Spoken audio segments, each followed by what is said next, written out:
C'est un réel plaisir pour nous de vous informer. Mesdames et messieurs, bienvenue dans la rétrospective de la semaine. La ville de Kinshasa devait être en confinement total intermittent de 3 semaines dès ce samedi. Mais après avoir fait le point sur la situation et prenant en compte les avis des experts sur les éléments pertinents tels que les bousculades observées dans la capitale et la spéculation de hausse des prix des denrées sur le marché, le gouverneur de la ville-province de Kinshasa, en connivence avec d'autres institutions habilitées, ont décidé de reporter ce confinement total pour une date ultérieure. Suivez donc le communiqué de l'hôtel de ville de Kinshasa.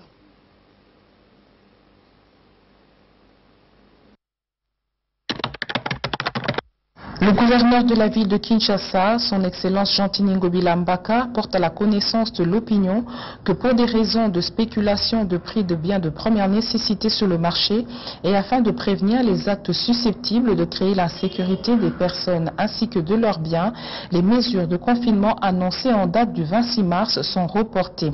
Toutefois, l'autorité urbaine rappelle à tous que les mesures préventives doivent demeurer de stricte application afin d'éviter la propagation de la pandémie du coronavirus dans la ville de Kinshasa. Tout en appelant à la solidarité légendaire des Kinoises et des Kinois, le gouverneur de la ville rassure que Kinshasa arrivera à bout de cet ennemi invisible qui est le coronavirus, à condition que la population respecte ce train de mesures prises.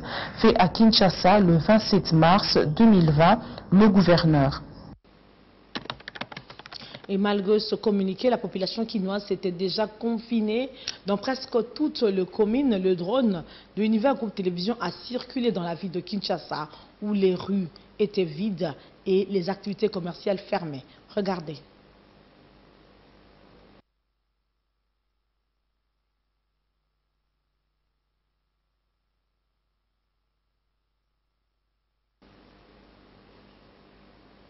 Voilà.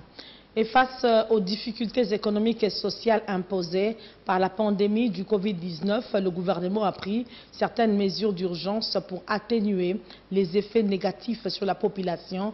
Ainsi, il est désormais interdit le déguerpissement des locataires n'ayant pas pu honorer leurs engagements pour le mois de mars, avril et juin, la suspension de l'IPER de 15% sur toutes les primes des fonctionnaires. Outre ces décisions citées si haut, il y a notamment la fourniture gratuite de l'électricité et de l'eau pendant 2 mois, soit le mois de mars et avril, et aux ménages, hôpitaux, petites et moyennes entreprises frappées par la mesure de fermeture. Suivez. Uniquement de la période de mars à juin 2020. Suspension de l'impôt sur la rémunération des fonctionnaires et suspension de l'IPER de 15% sur toutes les primes de fonctionnaires pour une durée de 3 mois. Suspension durant une période de 3 mois de la perception de la TVA à l'importation sur le produit et sur la production et la vente de produits de première nécessité, produits de consommation de masse. Alors, des mesures de politique budgétaire. Il est décidé l'amélioration de l'allocation des ressources par la reconnaissance de la prééminence des dépenses contraignantes. Rémunération et prioritaire santé et relance de l'économie sur toutes les autres dépenses. Création d'un fonds de soutien aux mesures de riposte à la crise. Mobilisation des appuis budgétaires et à la balance de paiement, notamment par le contact avec la Banque mondiale, le FMI, la BAD et Afrixim, notamment. Paiement à la régie des eaux, à la SNEL et aux grands hôpitaux de l'État, des arriérés de leurs factures en souffrance au niveau de l'État. Négociation avec les partenaires pour le rééchelonnement de la dette extérieure. Il y a une série de mesures prises sur la politique monétaire et la politique d'échange et sur le secteur financier. Je crois que la Banque centrale assurera la divulgation de ces mesures. Et nous avons sur ce plateau le président du MLP, l'honorable Franck Diongo, qui s'est déplacé pour répondre à nos questions. Franck Diongo, bienvenue sur ce plateau. Merci Laurette Mandala. Voilà, Franck Diongo, la première question, c'est une question d'actualité. Vous avez vu les débats dans les réseaux sociaux partout. La population boude presque, je dirais. Franck Diongo, le gouvernement a annoncé, le gouverneur de la ville-province de Kinshasa, M. Chantining Ngobila, il avait annoncé le confinement total de la ville et la population se préparait par rapport à ce confinement qui devait prendre 4 jours. Et pendant que la population se démerdait, le soir, au retour de la maison, une autre décision est tombée. Là, c'est le Premier ministre, par un communiqué, qui a annoncé que ces mesures de confinement ont été reportées. Franck Diongo, comment avez-vous analysé il y a un déficit de communication entre le gouvernement et la ville-province de Kinshasa? Laurette Mandala, permettez-moi de vous remercier sur l'opportunité que vous nous accordez à ces temps de crise et d'état d'urgence face à la menace internationale et nationale due au virus. J'ai le devoir, comme porteur d'attente et de revendications des citoyens, comme vous-même, pour servir le peuple congolais et venir répondre à votre invitation. C'est un privilège et un honneur que vous m'accordez la parole ce soir. L'initiative et la décision du gouverneur de la ville-province de Kinshasa pose beaucoup de questions sur la motivation principale et l'intérêt que le gouverneur avait d'annoncer une telle mesure un jour tout simplement après l'annonce de mesures du chef de l'État et de la publication de l'ordonnance portant état d'urgence. Parce qu'en fait, la décision du gouverneur, premier élément juridique, va à la contre de mesures du chef de l'État et de l'ordonnance du président de la République. C'est-à-dire? C'est-à-dire, le confinement total et général va à la contre de ce que le chef de l'État a dit. Ça ne va pas en appui aux mesures prises. Ça ne va pas en appui parce qu'en fait, ça va contre l'intérêt du peuple congolais. Parce qu'en fait, la situation du Congo, de Kinshasa, a un problème particulier. Tenez, nous avons les difficultés d'approvisionnement. Nous avons les difficultés des moyens financiers. Nous avons les difficultés de tout genre. Aujourd'hui, le président de la République, en prenant des mesures, en signant l'état d'urgence, a tenu compte des caractères particuliers. Prenons le cas des bus. Dans les bus, généralement, on a dit il faut 20 personnes. Mais le confinement général est total, il n'y a plus de bus. Il n'y a plus de bus. Cette mesure va à la contre, ça c'est sur le plan juridique, c'est une mesure rebelle. C'est pourquoi il faut se questionner, se poser des questions sur la motivation principale de cette mesure. Et d'ailleurs, s'il y a eu report, ce n'est pas la volonté du gouverneur, c'est à la demande du président de la République qu'il a instruit le Premier ministre de reporter la décision du gouverneur. Donc la personne qu'il faudra remercier aujourd'hui, c'est le chef de l'État qui a instruit le Premier ministre d'annuler la décision du gouverneur et de reporter. Donc ce n'est pas la volonté du gouverneur. Et là, il y a un problème qui se pose par rapport à la ville-province de Kinshasa. Vous vivez avec la population, vous circulez et le groupe Univers a été avec la population hier. Est-ce que les bousculades qu'il y a hier, dans les transports, dans les bus, dans les marchés, dans les banques, dans les supermarchés, est-ce que ce n'était pas un moyen d'aggraver la communication, comment on appelle ça, la contamination? Parce que la distance n'a pas été respectée. La distance sociale n'a pas été respectée, le 1 mètre. Deuxièmement, les gens qui n'ont pas de moyens ont vendu des télévisions. Les gens ont pris de l'argent à Banque Lambert, à crédit avec intérêt.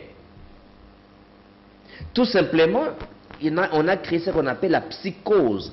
Donc la décision du gouverneur a créé la psychose. Donc ça a amené plus des effets négatifs que positifs. Et les jeunes du quartier, vous savez que je suis avec la population, les jeunes dans les différentes communes, les rapports que j'ai eus dans plus de 10 communes, qu'est-ce que les jeunes disaient?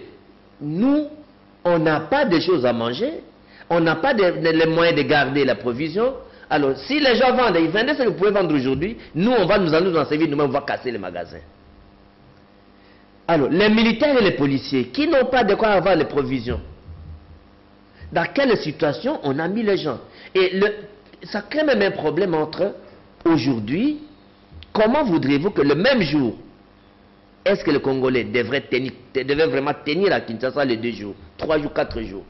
Ça veut dire que c'est comme si on a planifié une action où les Congolais ne vont pas supporter les 4 jours et il y aura un soulèvement populaire et ça va déborder et on risque d'avoir l'intervention de l'armée. Franck Dion, permettez, vous avez dit, vous avez parlé de la planification et vous avez dit que c'est grâce au chef de l'État que le Premier ministre a pris la décision d'annuler. Il a instruit le Premier ministre d'annuler. Parce que la décision du gouverneur était contre l'intérêt du peuple kinois. Voilà. Mais et ça allait à la compte des instructions. Mais durant toute la journée, le président avait constaté avec ses hommes sur terrain la population venait en masse vers le marché, que cette population était dans le marché, ils se touchaient, ils se rencontraient, il n'y avait pas de mesures d'hygiène, des mesures de distance sociale n'étaient pas respectées. Mais pourquoi pendant la journée, le chef n'avait pas instruit le Premier ministre pour qu'on annule cette décision de confinement la journée? C'est le soir que la décision est tombée. De toute façon... Pendant que la population avait fini les courses, si on doit parler de contamination, il y a eu certainement contamination et c'est le soir qu'on annonce l'annulation. Laurette Mandala, avec tout le respect que je vous dois, je ne suis pas le porte-parole du président de la République, je ne suis pas membre de son cabinet, je ne suis pas membre du gouvernement, je ne suis pas membre de son parti. Donc, s'il y a des questions concernant le chef de l'État, il faut les poser directement, des questions, et vous pouvez vous-même poser des questions au chef de l'État. Permettez-moi de vous donner la bonne et grande information. C'est le président de la République qui a instruit le Premier ministre. Par rapport au retard de l'information du report, je pense que vous savez aussi que l'État a un mécanisme de fonctionnement. Il faut que le service fasse un rapport et que l'autorité apprécie. Les problèmes, c'est que la décision on a fait intervenir la décision le même jour. Tu parles sur les heures, mais le fait que c'est le même jour, je crois qu'il faut mieux vaut tard que jamais. Voilà. Il faut féliciter le chef de l'État, mais les problèmes du gouverneur de la ville se posent encore.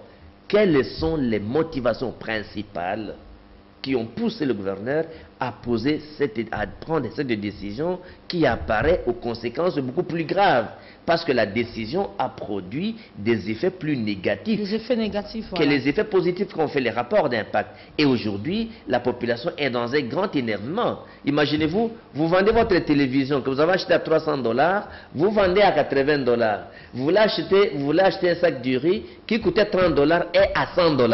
À $100 pratiquement. Tu comprends? Donc, la télévision est partie, il n'y a pas confinement, tu as pris l'argent avec intérêt, tu as soldé. Donc voilà, la population est dans un énervement. Je ne sais pas comment le gouverneur va faire pour, bien entendu, amener une réponse à un tel énervement. Si on était dans un pays réellement de démocratie, le gouverneur aurait dû démissionner. Est-ce que si ce confinement-là avait réussi, par exemple, est-ce que c'est nécessaire aujourd'hui avec 58 cas des personnes déjà testées positives, est-ce que ce n'est pas important, ce n'est pas nécessaire ou c'est nécessaire d'aller directement à un confinement maintenant? Non, d'abord il se pose un problème, Laurette Mandala. Permettez-moi, il y a un cas, je crois que les autorités nous suivent ce soir, il y a un cas à l'UPN. Moi-même, j'ai appelé Dr Mouye, mais je ne l'ai pas eu. J'ai appelé Christian Lusakweno, parce qu'il y a une famille qui était partie, qui habite à l'UPN, qui a utilisé tous les numéros qu'on a donnés, personne ne vient. Les numéros de INRB. Les numéros, personne ne vient. Et ce soir, donc 30 minutes avant de vous voir, de monter sur le plateau, j'ai écrit ça au Lusakweno, si Top Congo pourra aider. Donc l'hôpital, les dispensaires de l'IPN à côté de la borne, on a confirmé le cas, mais on l'a renvoyé à la maison. Donc jusqu'au moment où je vous parle, à l'IPN, j'ai donné à Christian Lusakweno les numéros de la famille, l'adresse de la famille à l'IPN. Donc la maman là a les symptômes du coronavirus, mais là à la maison, personne ne peut l'amener dans un centre. Il ne sait pas où est-ce qu'il doit aller. tous les numéros qu'il a donnés, on n'y vient pas les défendre. Voilà, mais espérons que les autorités suivent et que s'ils peuvent être à contact avec Issa Lusapien, à qui j'ai donné toutes les coordonnées, et si aujourd'hui à travers Groupe Univers Télévision, les autorités nous suivent, les mêmes coordonnées, j'avais envoyé au professeur Mouyembe lui-même. Mais je ne l'ai pas eu directement au téléphone. Mais ça ne passe pas, les numéros qu'on a affichés. Tous les numéros qu'on a affichés, la famille m'a appelé, comme je suis porteur d'attente des revendications, honorable Franck Diongo, est-ce que vous pouvez intervenir pour les cas de cette famille qui est à l'UPEN? Il y a une maman qui est testée positive, il ne sait pas dans quel hôpital aller, personne ne vient intervenir. Là encore, il y a un problème de communication, honorable Franck Diongo. On doit encore interpeller parce que on donne des numéros, comment dire, on affiche des numéros, on donne des numéros à la population, mais des numéros qui ne passent pas. On doit interpeller, je crois que le gouvernement doit agir pour qu'il sache que ces numéros de téléphone-là, deux fois pose problème. Je ne sais pas s'il y a un flux de communication. Mais non, c'est une maman. Il y a des enfants qui sont dans cette maison-là, qui n'ont aucun élément d'information. C'est depuis le matin, depuis la nuit. Certainement, ils ont touché la maman. Mais ils ont touché la maman. On doit les mettre dans les transports et tout.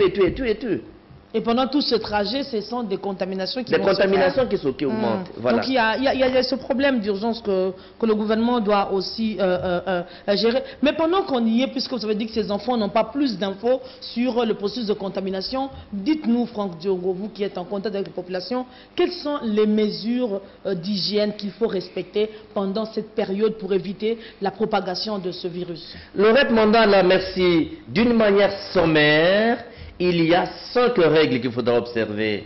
Premièrement, il faudra laver les mains avec du savon. Pourquoi on doit laver les mains avec du savon? Parce que le savon tue les virus.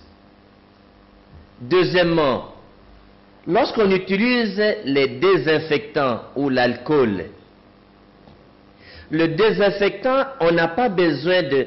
Vous utilisez l'eau avec du savon et les désinfectants, c'est double emploi, c'est superfétatoire. Ou vous utilisez les désinfectants, ou vous utilisez l'eau avec du savon. Et les gens pensent que laver les mains avec du savon, c'est moins efficace, il faut ajouter les désinfectants. Donc l'eau avec du savon est très efficace, même si vous n'avez pas le désinfectant. Ça c'est le premier élément, laver les mains. Deuxième élément, gardez la distance, Laurette Mandala, de 1 mètre. Pourquoi il faut garder la distance de mètres entre vous et toute autre personne? Parce que les virus, quand vous parlez, comme je parle là avec vous, le virus ne peut pas parcourir dans une distance au-delà de mètres, ça va tomber. Alors, la promiscuité, c'est-à-dire quand vous parlez, vous allez contaminer. Il faut garder la distance de 1 mètre.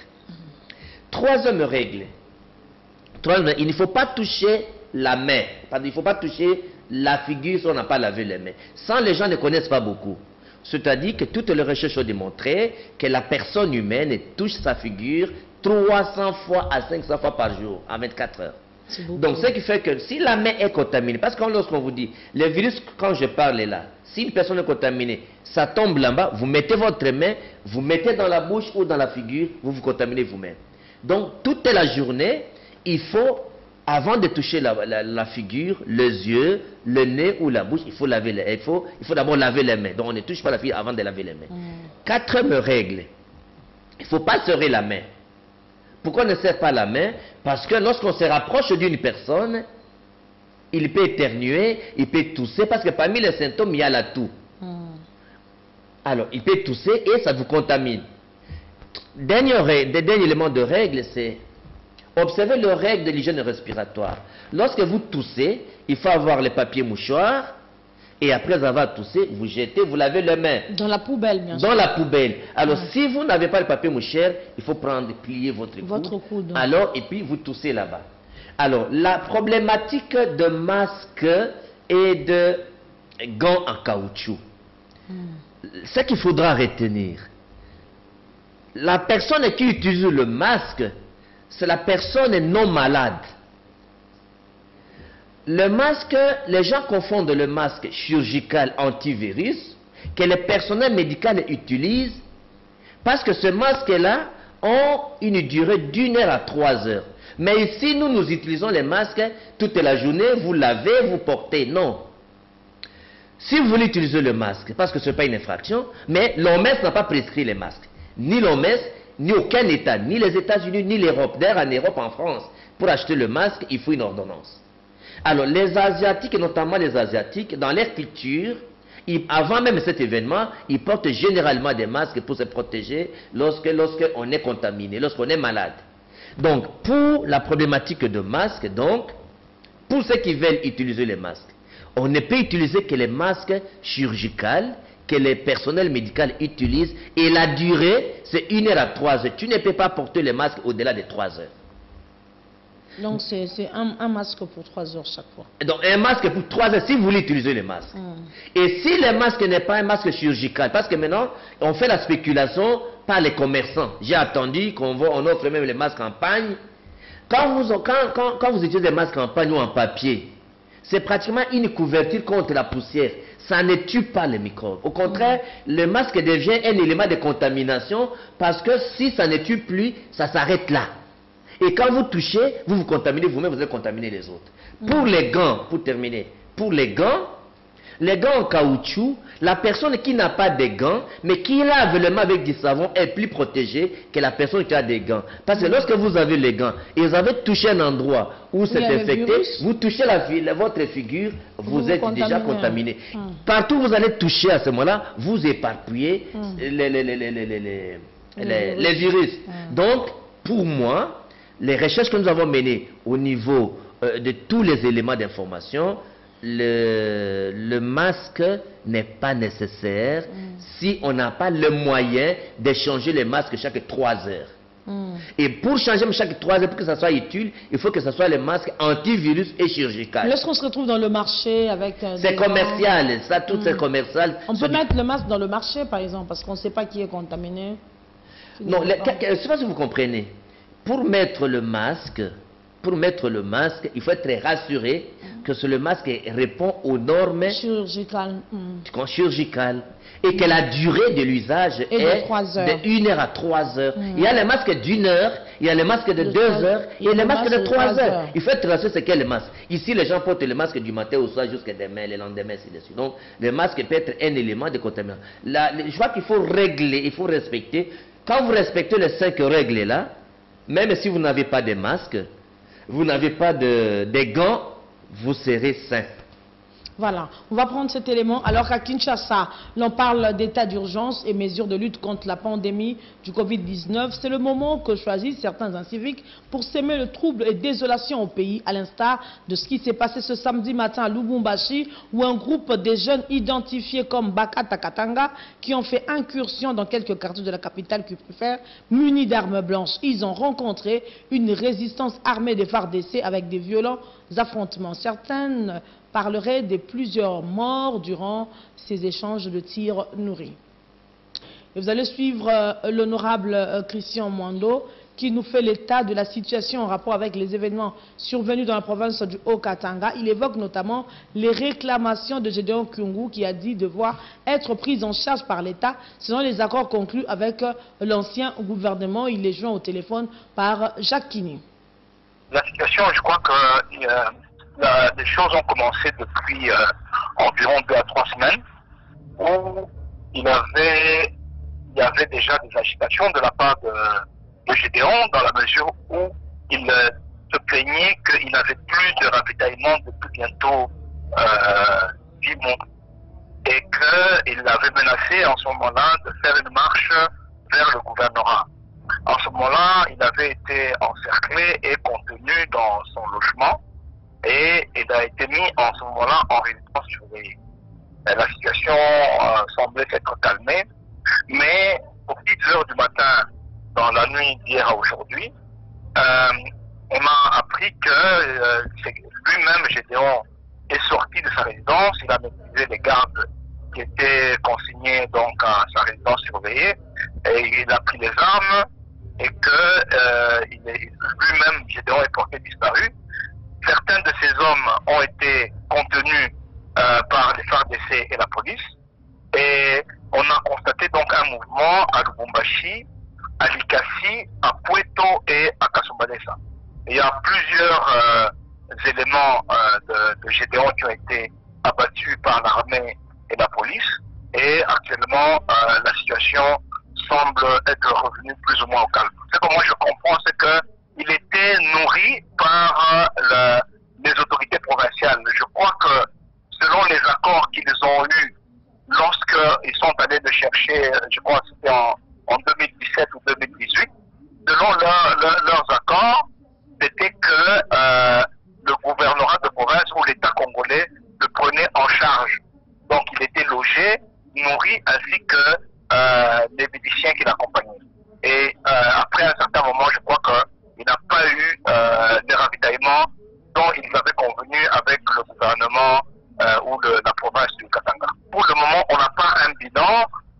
Je sais que les porte-paroles de la police parlent de 7 morts, mais officieusement, les responsables militaires ici parlent de 56 morts du côté de Gédéon et à peu près 4 éléments de la police et de l'armée qui sont morts aussi.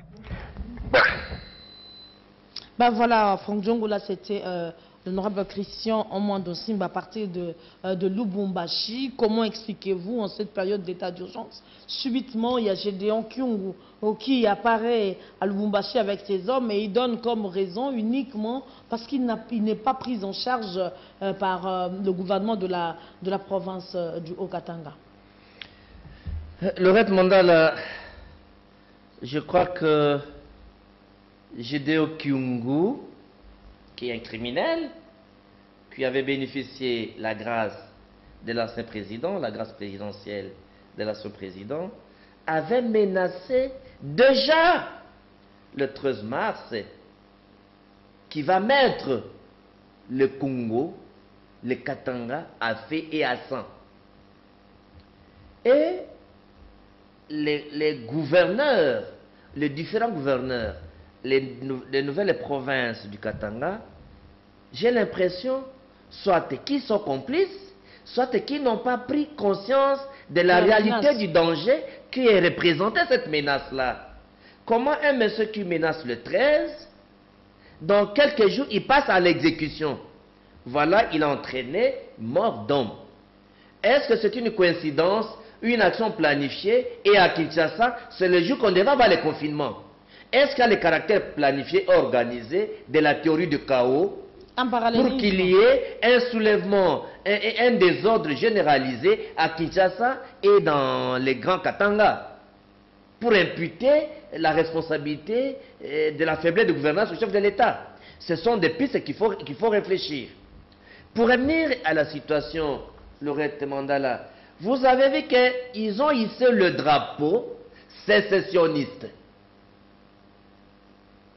Il a quel moyen, s'il fallait revendiquer, il a quel moyen de sortir en pleine ville, à Likasi, à Lubumbashi, à Puerto, et ainsi de suite, simultanément au même moment, où est la NER, où est l'autorité de la ville, où est la police? Lorsqu'il marche là, il n'y a pas la police. Et les gens vont intervenir après, et ils ont, tout le monde a vu dans les photos, ils ont même les armes. Au-delà des armes blanches, ils ont les armes à feu. Est-ce que nous ne sommes pas en face d'une action planifiée, organisée, de sabotage, de sabotage de l'action du chef de l'État, de rendre le pays ingouvernable? Donc, moi, j'invite le chef de l'État et les autorités politico-militaires et sécuritaires de prendre la menace comment on appelle ça, Gédéon Kyungu très au sérieux. Et l'avantage que le chef de l'État a, c'est que nous sommes au moment de l'état d'urgence. Dans les 30 jours de l'état d'urgence, je vais vous expliquer si vous allez me poser des questions. On va y arriver. Le président de la République, ayant le pouvoir issu de l'état d'urgence, a même le pouvoir de dessaisir la justice de certaines prérogatives. On peut donner l'ordre, on les prend là où il est, directement à Makala. Mais il paraîtrait qu'il est introuvable, Gédéon Kyungu. S'il est, c'est ça que je demande, s'il est introuvable, comment un monsieur, un criminel, qui a été gracié, d'abord qui a été gracié, qui a mangé la chair humaine, qui a circulé avec la tête des gens qu'il a tués, qu'il a mangé, on l'a gracié, il lui menace, il passe à l'acte, on ne l'arrête pas. Je crois que le gouverneur de toutes ces provinces, les autorités politico-militaires, sécuritaires, je crois qu'il faut voir les situations. Ils ont pris la menace à la légère, peut-être. Non, mais est-ce que... Et c'est ça le problème. Non, non, non, c'est pas le point de prendre la menace à la légère.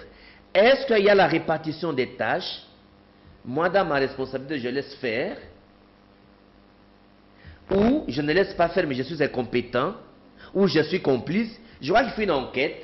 Il faut une enquête qu'on doit auditionner tous les gouverneurs qui sont là, le chef militaire, le chef sécuritaire, le chef de la police, pour voir s'il n'y a pas une complicité des autorités de la province. Parce qu'il avance tranquillement dans la ville, et puis on l'arrête dans un point bien donné, mais depuis de là où il était dans la cachette jusqu'à arriver dans les grandes villes, pourquoi il n'a pas été empêché? Pourquoi on ne l'a pas empêché d'avancer? Qu'il faudrait bien entendu des enquêtes sérieuses sur comment cette action se passe le même jour qu'on annonce le confinement à Kinshasa, confinement total contre l'ordonnance. Donc vous sous-estimez qu'il y a un lien, quoi. Il peut y avoir un lien. C'est-à-dire que dans les recherches, on peut voir, on ne peut pas sous-estimer une menace. Parce que la menace de la situation de Kinshasa, à supposer qu'aujourd'hui, la journée d'aujourd'hui passe, et qu'il y a, comme on a dit, menace de sécurité. Prenons les raisons du gouverneur. Il y a eu marchandage de prix, manipulation de prix, hausse de prix. Et deuxième raison sécurité. C'est quoi la raison sécuritaire? Il faut qu'on nous explique c'est quoi la raison sécuritaire. C'est-à-dire, ils ont découvert que les gens sont au courant qu'il y a une volonté de saboter, de sorte que le deuxième jour, les Kinois ne vont pas supporter, ils vont sortir. Et tu sais, le pillage, comment ça a commencé? Laurette Mandala, j'ai vu les pillage de 91. Je crois que c'est 90, 92. On a vu comment ça a commencé. La population commence comme ça et les militaires, la police vient avec des armes. Et la vie devient ingouvernable. On a vu comment le général Mounet, le général Maël étaient obligés d'aller tuer beaucoup de militaires pour essayer de calmer. Il n'était même pas chef d'état-major général à l'époque. Tu vois? Donc, la situation là décrit la tension, les foyers de tension, parce que si la population agit, nous sommes 15 millions. Si les 15 millions décident d'aller casser, piller, et si les militaires appuient, les militaires qui n'ont pas de réserve, c'est fini, le pays sera ingouvernable.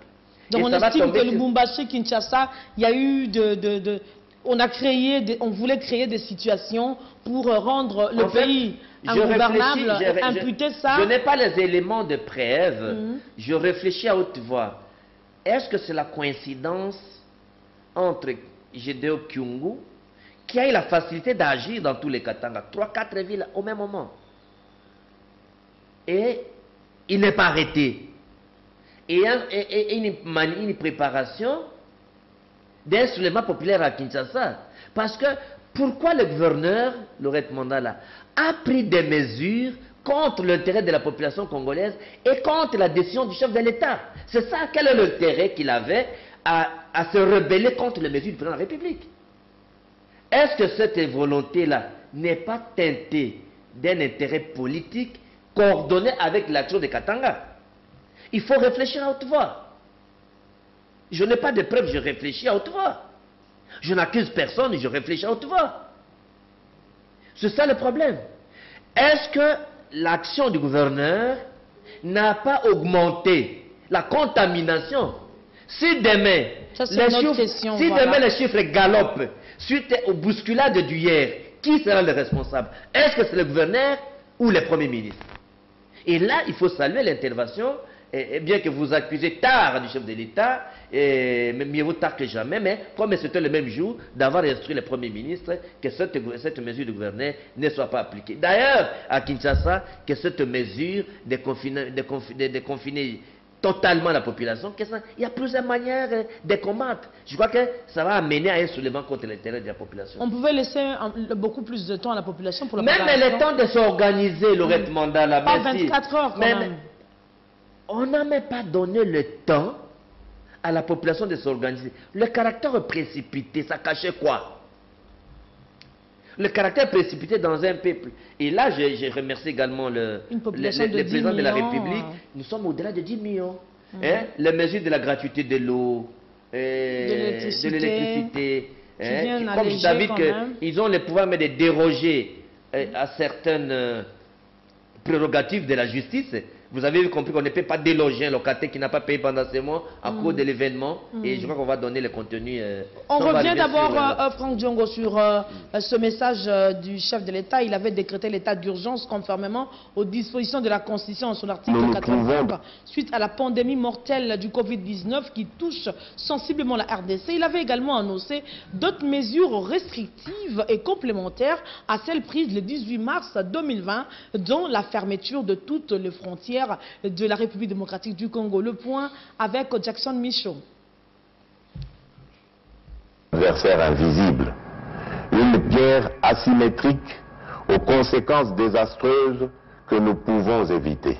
Face aux multiples cas des personnes testées positives au Covid-19 en RDC et à la crainte d'une propagation à grande échelle, le chef de l'État, Félix Antoine Tshisekedi, a dans son message à la nation décrété l'état d'urgence pour faire la guerre à cette pandémie. J'ai décidé de prendre les mesures complémentaires ci-après qui sont d'application immédiate.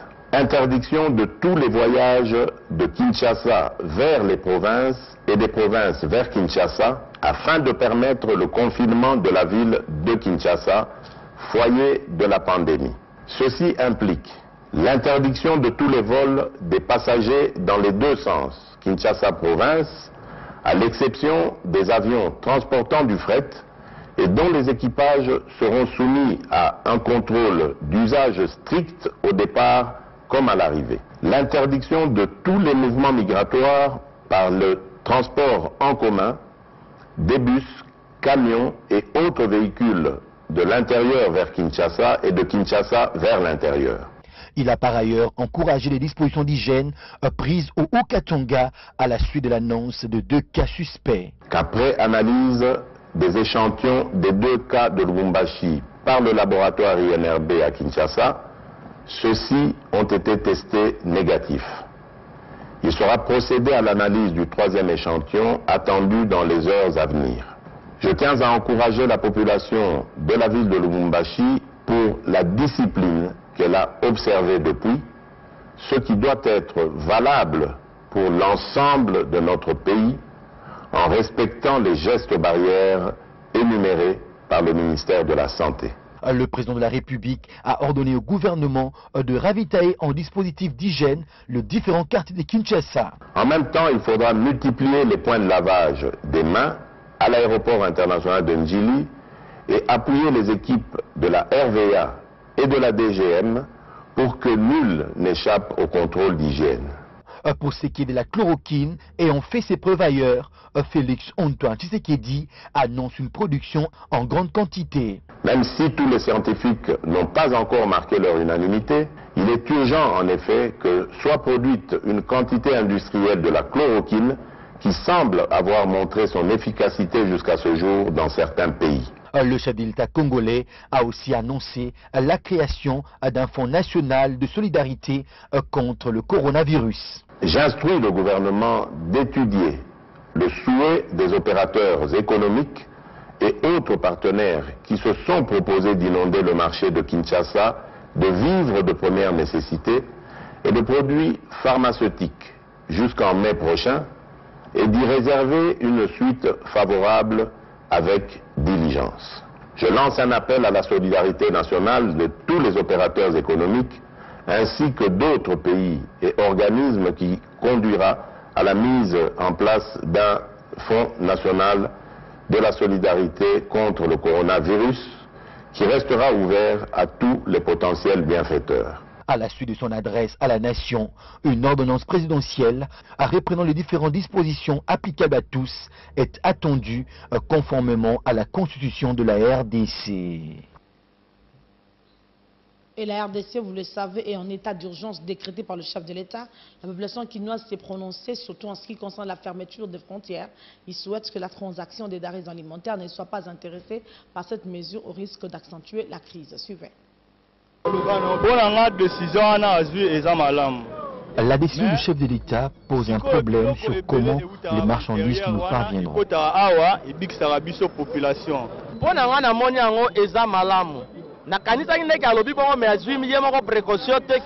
président de la République s'est prononcé et porté garant de nous faire parvenir les marchandises pour notre survie. et ya na Kinshasa pour nourrir population to sepeli. Bon, décision est malam. Puisque le nécessaire, il faut qu'on sauve vie à Moutou. Cette décision est bonne puisqu'elle sauvera des vies. Mais dans le moment où après qui pour la sentimenti, a besoin de vie na biso, et cela éviterait à la maladie de se propager. Le même jour, pour bato bakotaka ba jeune na ba église. Na ezamba bête bien sûr qu'en frontière mais le relais yango de vie. Les produits vivriers doivent être épargnés par la mesure de fermeture des frontières. D'après la décision vraiment qu'en frontière pour la relais à Longola non. La province wana ndesala biloko ya na mboka na kin awa na capitale tolia. Nous nous nourrissons plus de produits qui viennent des provinces. Comment allons-nous survivre en cette période de crise car nous n'avons presque pas d'économie?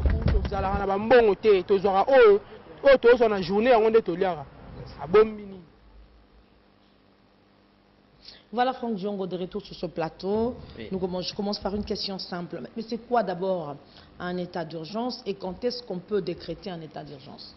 Très bien. Le recommandant un état d'urgence, à quel moment on peut décréter un état d'urgence et quel est son contenu, quelle est sa signification? Vous savez qu'il y a, lorsque nous avons rédigé la Constitution, vous allez voir ça dans l'article 85, vous allez voir l'article 144 et 145 pour comprendre un peu la philosophie générale des rédacteurs de la Constitution, des législateurs. Et c'est dans d'autres, presque dans tout le pays, il y a les mécanismes d'état d'urgence. C'est quoi en fait et à quelles circonstances? Vous avez ce qu'on appelle le fonctionnement régulier, fonctionnement normal de l'état d'un pays. Et lorsque vous allez faire face à des menaces graves d'atteinte à l'ordre public, à ce moment-là, on fait recours à l'état d'urgence. C'est-à-dire quoi les menaces graves d'atteinte à l'ordre public? Par exemple, il y a les tsunamis, tremblements de terre. Vous avez, par exemple, aujourd'hui, la guerre. L'épidémie comme aujourd'hui. Alors, ces éléments imprévus, non programmés, perturbent le fonctionnement de l'État jusqu'à, par exemple, à paralyser le fonctionnement des institutions. Paralyser le fonctionnement régulier des institutions, comme le cas aujourd'hui. Le Sénat ne fonctionne pas. L'Assemblée nationale ne peut pas se réunir, ne peut pas fonctionner. Le Sénat ne peut pas fonctionner. Le gouvernement ne peut pas se réunir. Donc, il y a paralysie des fonctionnements réguliers des institutions. Dans ces cas de figure-là, les institutions sont interrompues de fonctionner. À ce moment-là, il y a un homme ou une institution qui incarne la continuité de l'État. C'est le président de la République. Et là, la Constitution reconnaît au président de la République, pour faire face à la menace grave qu'il y a dans le pays, par exemple dans les cas d'espèces, des coronavirus, le président, comme l'institution qui doit combattre cette menace, l'atteindre et le détruire, la détruire, doit avoir des pouvoirs spéciaux, le pouvoir débordant, au-delà du pouvoir normal qu'il a dans des conditions normales. En fait, c'est une dictature, une petite dictature constitutionnelle, donc où on concentre le pouvoir à un seul homme, le chef de l'État. Le chef de l'État. Et pendant ce temps-là, il a le pouvoir de même faire dessaisir certaines prérogatives dans la justice. Toutes les ordonnances qu'il va signer sont valables. Pas seulement valables, ne peuvent jamais être attaquées en justice. Ok. Donc ce sont les actes du gouvernement, ne peuvent même pas être attaqués en justice. Lorsqu'on donne par exemple, même les mesures qui sont prises, lorsqu'on vous dit dans un état de siège, pardon, état d'urgence, on vous dit qu'il est interdit de déguerpir les locataires. Ça déroge aux règles de droit. C'est un bien privé. Mais l'état d'urgence donne le pouvoir au président de la République de donner telle mesure. Vous comprenez? Donc, le président a un pouvoir débordant de combattre la menace sur le plan financier, dans tous les domaines, économiques, social, militaires, sécuritaires, sanitaires, et même de gouvernance. C'est une guerre dont l'ennemi, on ne les voit pas, mais l'ennemi tue. Toute initiative que le président pensera prendre dans la logique de vaincre cette menace, de détruire cette menace, d'atteindre cette menace à travers une mesure, une ordonnance, c'est valable. Donc il peut procéder à des réformes sur tous les secteurs. Ces réformes vont le servir de béquilles pour atteindre et détruire cette menace-là. Dans tous les secteurs, judiciaires, militaires, policiers. Il peut nommer, remplacer. Il peut nommer, remplacer. Il est en guerre, c'est-à-dire qu'il a un pouvoir exorbitant maintenant qu'il n'a pas dans les conditions normales. C'est ça la partie de l'état d'urgence. Donner les moyens au président de la République pour agir, pour anéantir la menace. Et là, s'il pense qu'il faut nommer le reste mandat là, dans l'armée aujourd'hui, tu deviendras général de l'armée pour combattre la guerre. Et les ordonnances que le président va signer pendant l'état d'urgence ne sont pas attaquables. Non, ne sont pas attaquables d'aucune juridiction. Donc en fait, ça vient dans la légalité. En fait, c'est l'instauration en fait sur le plan des principes. Le fondement juridique est dans la Constitution. Mais le fondement théorique, c'est le principe de l'instauration de la... Pratiquement, l'instauration sur le plan des principes, c'est pratiquement l'instauration de la légalité de la crise. C'est les principes qui font de l'état d'urgence, c'est le principe de la légalité de la crise. Donc le président a beaucoup de pouvoir avant de revenir dans les conditions normales. Et là, dans la condition, nous avons prévu 30 jours et on peut renouveler peut-être de 15 jours. Et il y a des pays qui vont au-delà. Une durée de 30 jours, mais renouvelable. Bon, premier renouvellement, c'est 15 jours. Et on verra si la situation peut s'éteindre. Mais dans tous les cas, le président a un pouvoir débordant. C'est la légalité, c'est l'instauration en fait, l'état de crise, l'état d'urgence, c'est l'instauration de la légalité de la crise. Après 30 jours, parce que nous sommes dans un instant, comme nous sommes dans une situation de crise, situation exceptionnelle, nous avons une légalité de la crise. C'est ça en fait l'état d'urgence. Et aujourd'hui, il n'y a pas de préalable. C'est déjà en vigueur. Il n'y a pas de loi à attendre pour qu'il soit en vigueur. Il n'y a pas de préalable. C'est en vigueur et ça continue. J'ai attendu beaucoup de discussions, il faut voter une loi au Parlement, il n'y a pas de loi à attendre. Donc l'état d'urgence est en vigueur, c'est dans les 30 jours, il n'y aura pas de loi dans les 30 jours, et c'est en vigueur. D'ailleurs, dans les droits congolais, on n'a pas prévu que le groupe parlementaire décide en lieu plat d'une plénière, qui doivent attendre les quorums de décision, et les quorums de siéger, de statuer, de siéger. Donc ici, il n'y a pas de loi à attendre, il n'y a pas de mécanisme à attendre. L'état d'urgence est en vigueur, le président a un pouvoir débordant, il doit tout faire, nommer, modifier, réformer, procéder de réformes de sorte qu'il soit capable de vaincre la menace et qui tue. On ne le voit pas. Mais qui décide sur le prolongement ou pas de l'état d'urgence? Bon, après 30 jours, par rapport à la Constitution, la manière dont nous avons rédigé, le président doit solliciter l'autorisation au Parlement pour prolonger. Mais maintenant que le Parlement ne se réunit pas, et si la menace aggrave, c'est ça la situation qu'il faut voir en droit comparé, qu'est-ce qu'il faudra faire. Mais dans la légalité, maintenant, le président a 30 jours d'appliquer son pouvoir exorbitant et débordant. On est à une semaine déjà de l'état d'urgence, je pense. Oui, mais c'est ça, je dis que il faut compter à partir de la promulgation de l'ordonnance. Ce n'est pas de la décision, de l'ordonnance. Il faut voir à partir de la promulgation de l'ordonnance, il faut compter de la date de la promulgation de l'ordonnance, de cette nuit-là, il faut commencer à compter pour que ce soit les 30 jours. Voilà. La République démocratique du Congo compte désormais 58 personnes testées positives au coronavirus.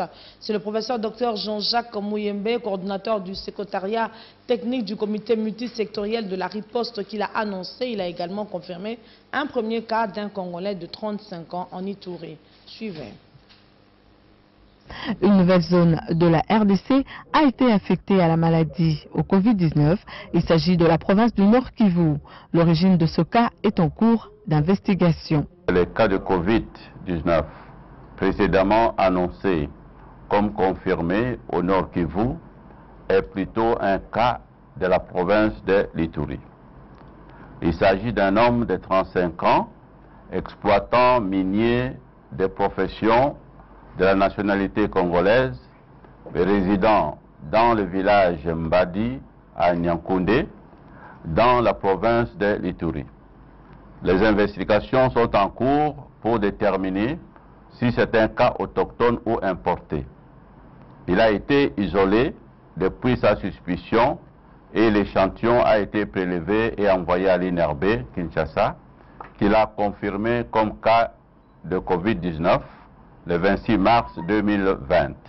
Au total, 23 personnes ont été prélistées comme contacts autour de ces cas, dont 8 collègues de service, 7 comalades, 7 prestataires de soins et un taximan.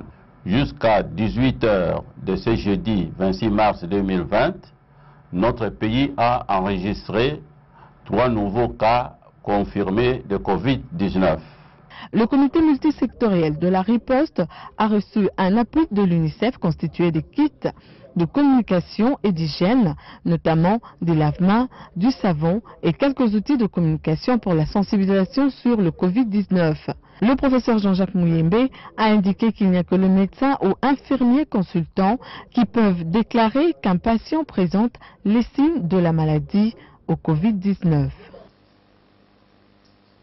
Voilà, et pendant que le gouvernement cherche à stopper la pandémie, la police nationale vient de mettre la main sur un incivil qui ramassait les masques déjà utilisés pour le laver afin de le revendre à la population congolaise. Il a été arrêté, muni de son sac plein de masques usagés. Cet acte a désapprouvé avec la dernière énergie par la population qui exige une sanction exemplaire pour décourager de tels actes. L'incivil se faisait passer pour un cireur de souliers. Voilà, toujours à Kinshasa, il faut à tout prix faire respecter les mesures prises pour lutter contre le coronavirus. Ce mardi, la police nationale congolaise a rappelé à l'ordre les chauffeurs de transport en commun qui ne respectent pas le nombre de personnes décidées par le gouvernement provincial. C'est la méthode forte qui a été appliquée. Jacques Kachara et Fabrice Bois. Les chauffeurs véreux qui bafouent la décision de l'autorité urbaine de transporter 10 clients dans leur bus ont reçu une correction ce mardi.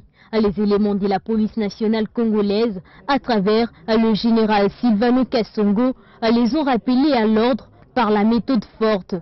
10 coups de fouet, 30 exercices de pompe ont suffi pour remettre ces Congolais en ordre.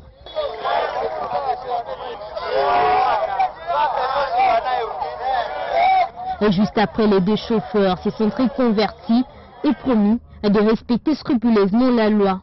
Moi, je suis le chauffeur. Yes, transport en commun. Je transporter 10 personnes. Nous avons su des informations que vous transportez une seule personne devant et le chauffeur derrière 10 personnes. J'ai transporté 10 personnes avec les receveurs, ce qui a fait 11 personnes. Les gendarmes m'ont formé parce que je ne devais pas. Le receveur ne devait pas être dedans, il devait être. Donc il faut qu'il y ait seulement 10 personnes. Même qui moi, on a fait cet effectif à 11e personne, on a fait la bagnon sur ça. Il faut retourner ça. Barangana S, 11 personnes. Il y a 10 personnes. Il faut battre la langue et le Pour lutter contre cette pandémie qui a fait des milliers de morts, plusieurs mesures ont été prises pour les chauffeurs des transports en commun. Les bus Transco ne pourront embarquer à leur bord que 20 personnes. Les bus dits Esprit de vie et des morts ou des 107, 10 personnes. C'est là pour éviter d'être contaminés par cette maladie dévastatrice. Ben voilà, Franck Diongo, on vous appelle héros national, vous êtes l'homme toujours proche de la population. Vous avez vu dans ces images la police nationale congolaise qui utilise des fouets pour faire respecter les mesures prises par le chef de l'État et oblige deux fois les chauffeurs d'exécuter des pompes. Quelle est votre réaction par rapport à ça? D'abord, la réaction, c'est que pendant l'état d'urgence, je vous ai dit qu'on peut dessaisir la justice de certaines prérogatives. Même la perquisition, on peut faire la perquisition alors que c'est interdit la nuit. Pour des raisons d'éteindre la menace, détruire la menace. Alors, si la police se sert des méthodes fortes, je vis en Inde, on chicote fortement. En France, pas seulement qu'on t'arrête, tu paies 1500 € et tu fais la prison.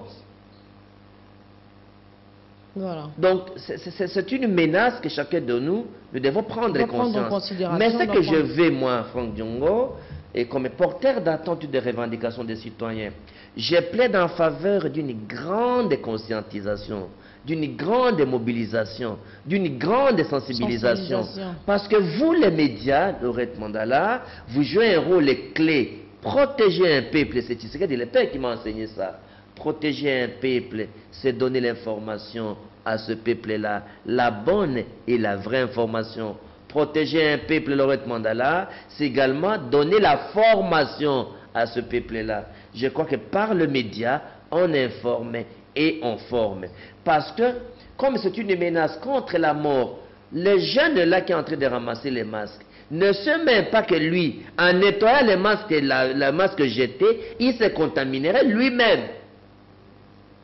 Il n'est pas conscient de cela. C'est même un problème d'ignorance. Il ne sait même pas qu'il est exposé à la mort lui-même et qu'il va contaminer toute la maison. Il pourra vendre même à 500 francs, 8 000 francs, 10 000 francs et ça amène la mort à la maison. C'est un problème d'ignorance. Beaucoup de sensibilisation. Beaucoup d'éléments de conscientisation, mobilisation et sensibilisation par le média, par le théâtre et par les écrits. Donc il faut vraiment intensifier. Utiliser les bourgmestres, chefs de quartier. Donc ça veut dire que l'affaire du combat contre le virus soit le combat de tous les Congolais, les leaders d'opinion, les politiciens, les journalistes. Donc que ce soit l'affaire de tout le monde et que le gouvernement puisse, en tout cas pour moi, le gouvernement devrait vraiment subventionner presque tous les médias pour aider à une grande sensibilisation et associer tous ceux qui ont de l'influence dans l'opinion publique, le religieux, de sorte que chacun de nous fasse quelque chose pour vaincre cette maladie, parce que nous allons vraiment vaincre cette maladie. Mais il faut la prise de conscience nécessaire pour éviter comment le pays ne peut pas tomber trop bas. Vous avez eu à sensibiliser quelques cadres du MLP. Mais pas seulement le MLP, mais pourquoi je suis venu? Je suis venu, tu vois que les policiers sortent difficilement maintenant. Hein? Je suis venu depuis que je suis venu.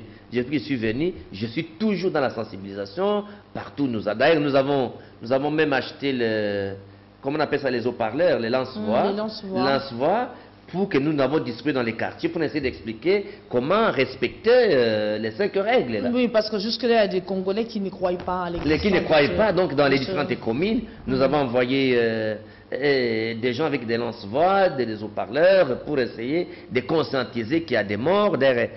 Parmi toutes les émissions que je fais, je publie les statistiques pour montrer que non, la menace est vraie, les gens meurent avec ça, la maladie est une réalité. Mais que répondez-vous à cette catégorie de la population qui refuse de croire que le Covid-19 ravage la population parce qu'ils n'ont pas vu les lieux où sont cantonnés les malades, parce qu'ils n'ont pas vu, comme en Europe, parce qu'ils n'ont pas vu comment le personnel soignant s'occupe de ces malades, parce qu'ils n'ont pas vu ces malades être transformés dans les morgues. Alors ils disent, parce qu'ils n'ont pas vu des images, nous ne croyons pas. Quelle est la réponse que vous donnez à cette catégorie de population des populations qui vous suivent en ce moment?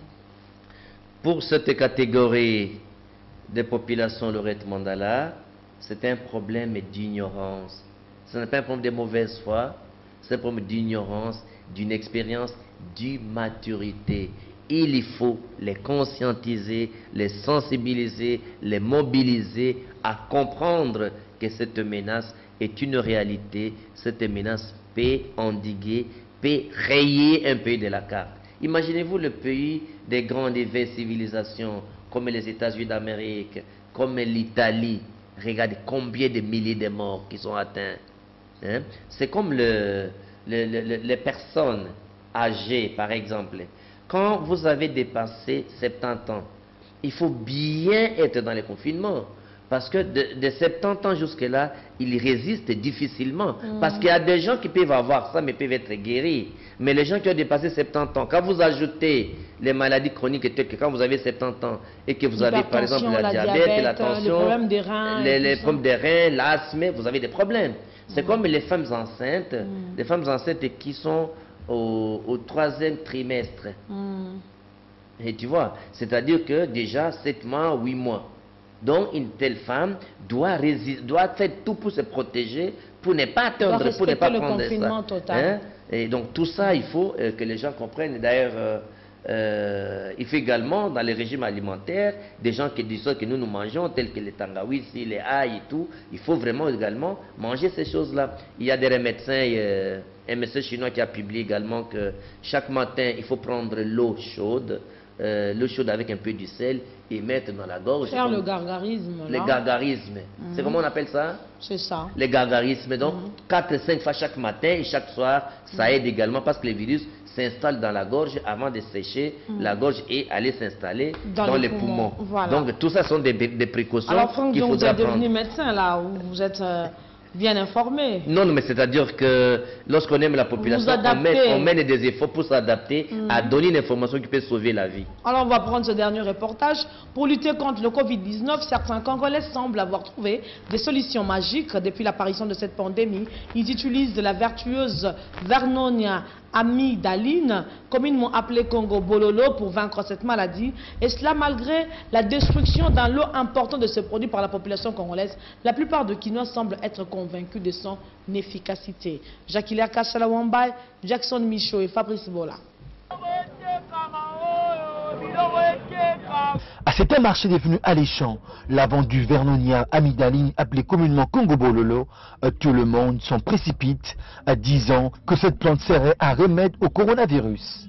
Malgré l'intervention de la police qui a confisqué et détruit une grande quantité de ce qui serait une potion magique, la confusion reste totale. C'est un produit qui consolide les anticorps. Il guérit la malaria. Mais je ne comprends pas comment il peut tuer aujourd'hui le Covid-19.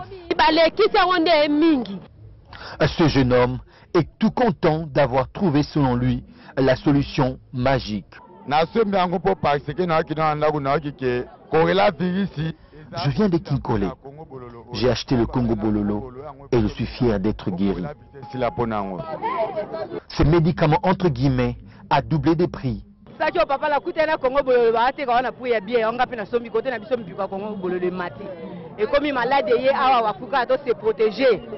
Je passais et je rencontrais le Congo Bololo, heureusement à vil prix. J'en ai acheté conformément au conseil du gouvernement. Aucun membre du gouvernement ou même de la riposte au Covid-19 n'a officiellement conseillé la prise de ce produit dont on ignore la dose. Une aventure qui a coûté la vie à certains compatriotes. Et voilà, c'est la fin. Franck Diongo, votre réaction par rapport à la prise du Congo Bololo comme médicament selon les Quinois qui peut détruire le coronavirus? Bon, de toute façon, je vous ai dit qu'il faut informer et former la population. Congo Bololo est une plante médicinale. Et nous, ici à Kinshasa et au Congo, on les prend contre la malaria.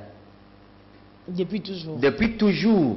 Je pense que ce que la police aurait pu faire, c'est organiser les séances d'information.